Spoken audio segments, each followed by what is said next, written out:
దినదినం ఏమైతున్నాం మనం? దుష్టులమైపోతున్నామా? మెడ వంచకపోతున్నామా?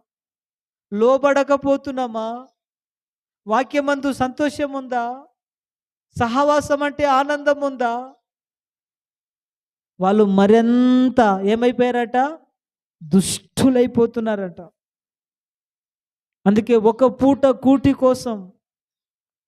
కూటి కోసం తన జ్యేష్ఠత్వమును పోగొట్టుకున్న ఏశావు లాంటి భ్రష్టుడు మీలో ఉండడేమో చూసుకోమన్నాడు దైవజనుడు. ఏశావు భ్రష్టుడైపోయాడు. వింటున్నారా? ఇశ్రాయేలు ప్రజలు ఏమైపోయారు? దుష్టులైపోయారు.